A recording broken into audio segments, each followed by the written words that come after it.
साईं राम। मैं हूं प्रियंका शर्मा और आप देख रहे हैं साईं लीला टीवी। और आप सभी का बहुत बहुत स्वागत करती हूं हमारे इस खास कार्यक्रम गुड मॉर्निंग विद अनीता जी में।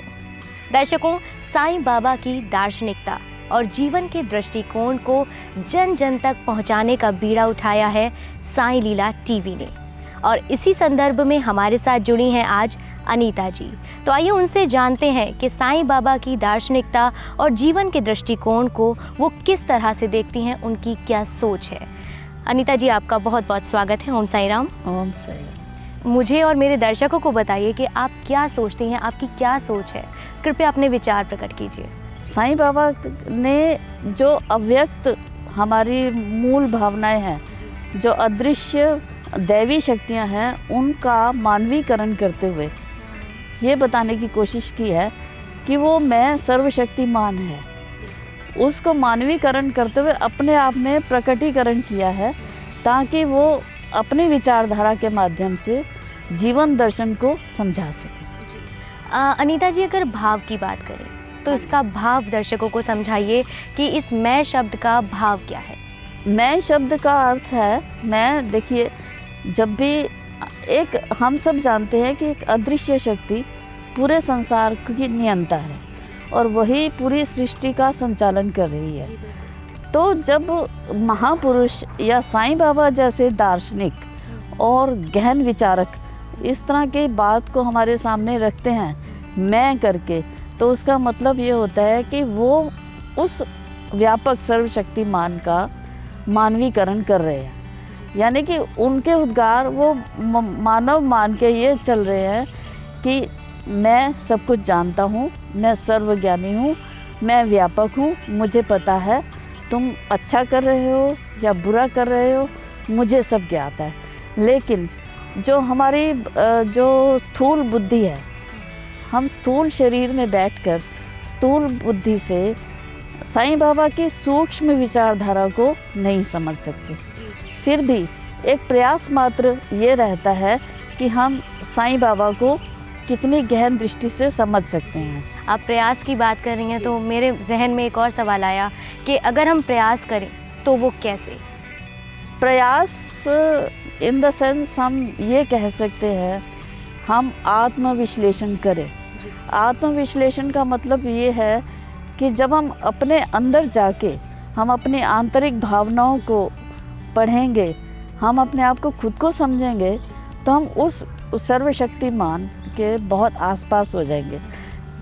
और उन्होंने उस सर्वशक्तिमान को अपने बहुत आसपास महसूस किया और ये भी सोचा कि शायद उसी का अंश मेरे में है। जब उसी का अंश मेरे में है तो मैं वो क्यों नहीं, ठीक है।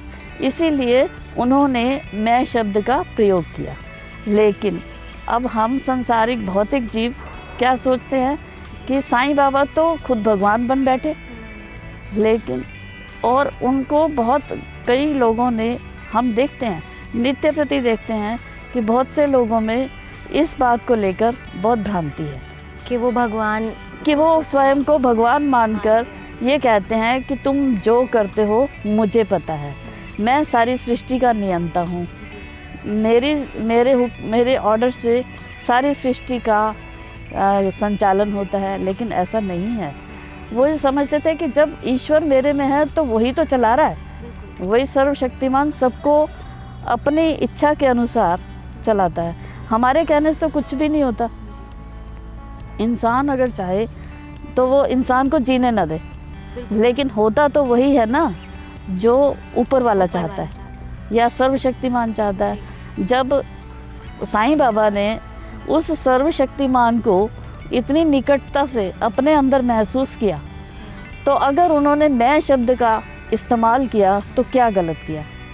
आप ही सोचिए, गलत नहीं हो सकता। ये तो बहुत निकटता बोध है कि हम इतने भौतिक शरीर से छूट गए हैं कि हम उसकी निकटता को महसूस करने लगे। अच्छा अनीता जी, कहा जाता है कि हर इंसान के मन में एक ईश्वर खुद में खुद होता है, जो उनको अच्छे और बुरे की पहचान कराता है। सही था जी, तो इसको ज़रा अपने विचार में प्रकट कीजिए।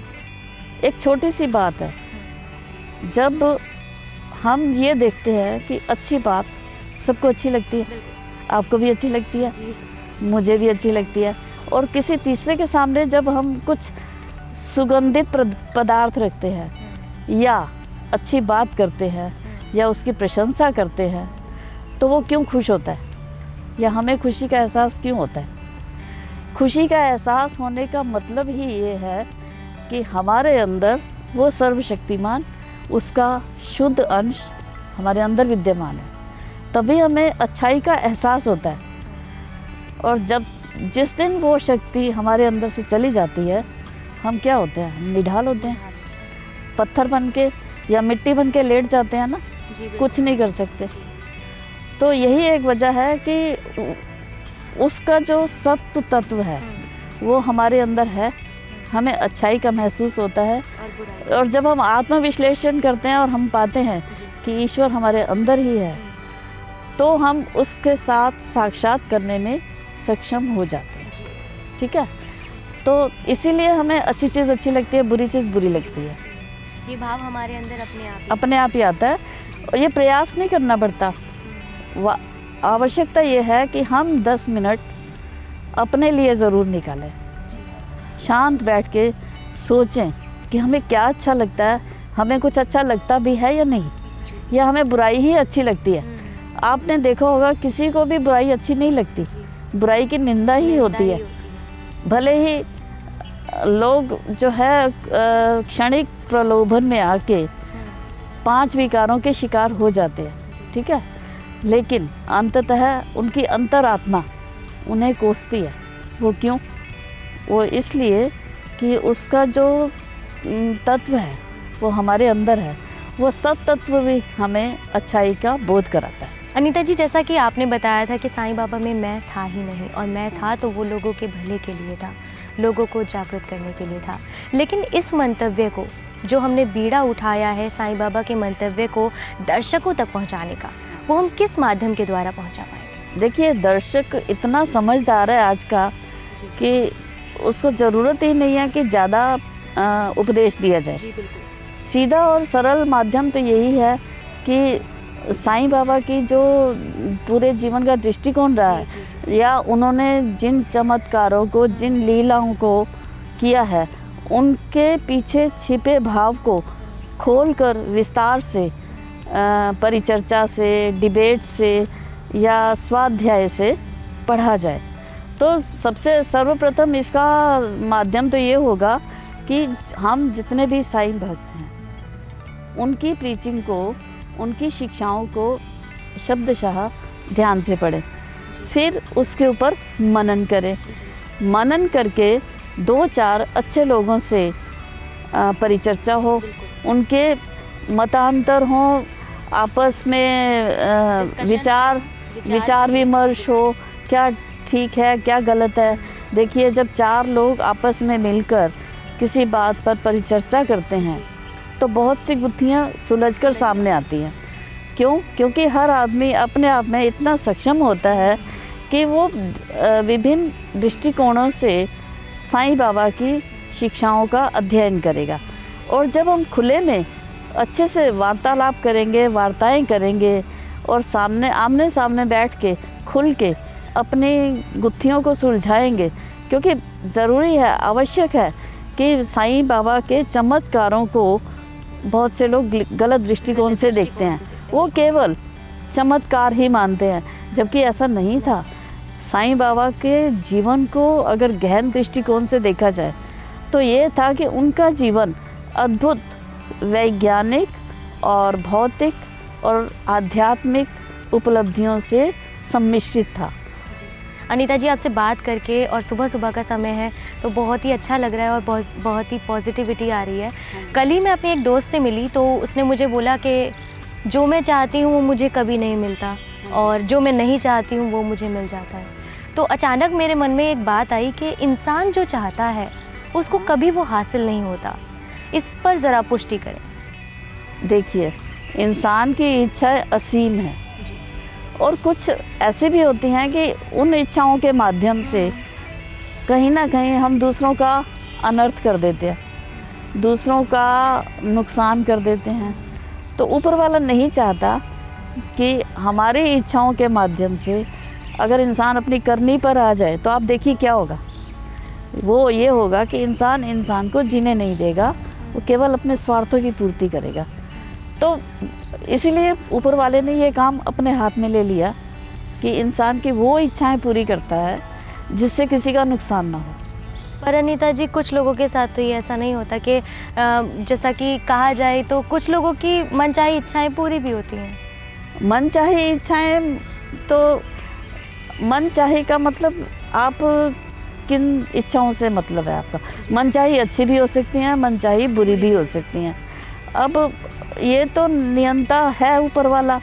आपके अगर जो इच्छा पूरी होनी है, आपके वैसे समष्टिकरण बन जाएंगे, समीकरण बन जाएंगे, आपको लोग अच्छे मिल जाएंगे, आपका वातावरण अच्छा बन जाएगा और आपको संसाधन वैसे मिलेंगे जो आपके अनुरूप है। और जब इच्छाओं की पूर्ति नहीं होती है तो वो सब नेगेटिविटी की तरफ मामला चला जाता है। तो उसमें फिर इच्छाओं की पूर्ति नहीं हो सकती। अब ये देखा जाए तो 100% इच्छाओं की पूर्ति हो ही नहीं सकती, क्योंकि कोई भी आदमी अपने आप में संपूर्ण नहीं है। अगर वो संपूर्ण होता तो वो ईश्वर होता तो अपनी सारी इच्छाएं पूरी कर लेता। इसीलिए कुछ इच्छाएं पूरी होती हैं और कुछ इच्छाएं अधूरी रहती। लेकिन अगर हम इस विचारधारा को बदलना चाहें, तो क्या करें उसके लिए? विचारधारा को बदलने के लिए तो देखिए, स्वतः प्रयासरत रहना पड़ेगा।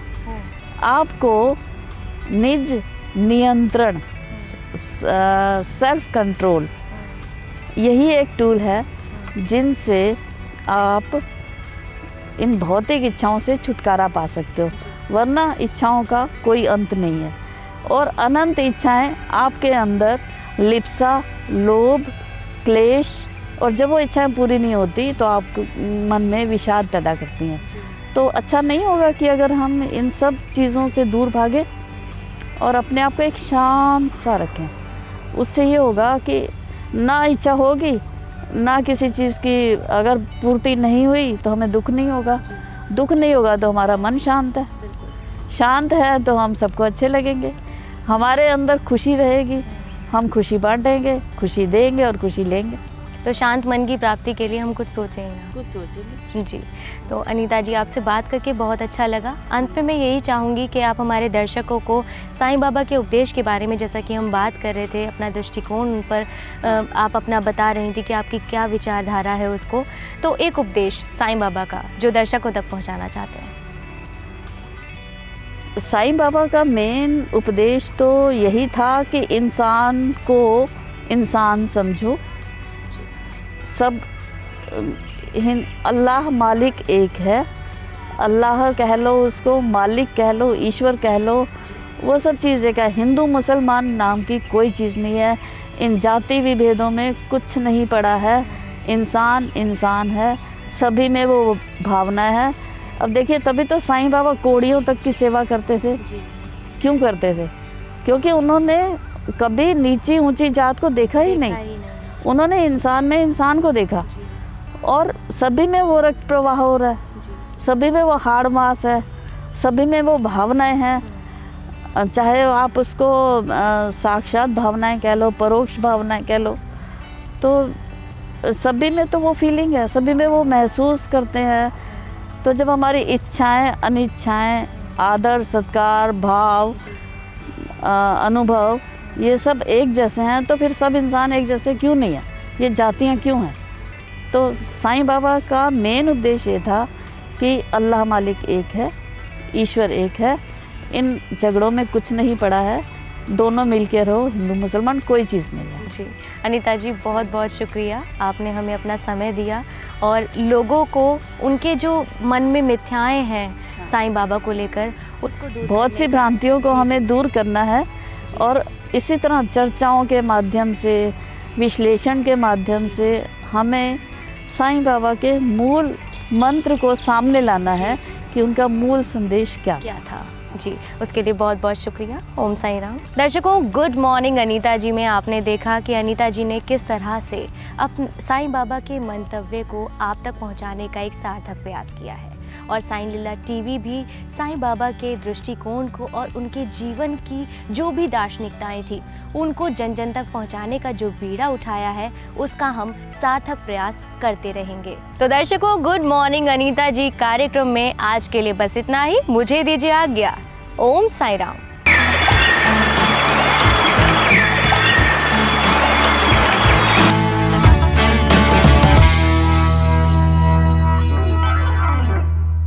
जारी रहेगा साईं भक्ति का अटूट सिलसिला। बस देखते रहिए साईं लीला, विश्व का एकमात्र डेवोटेनमेंट चैनल साईं लीला। अगर आपको साईं बाबा से जुड़ा ये कार्यक्रम पसंद आया है तो आप हमारे इस वीडियो को लाइक शेयर करना ना भूलें। साथ ही साथ आप हमें कमेंट बॉक्स में कोई भी सुझाव दे सकते हैं और हमें बताएं कि आपको ये कार्यक्रम कैसा लगा। ओम साई राम।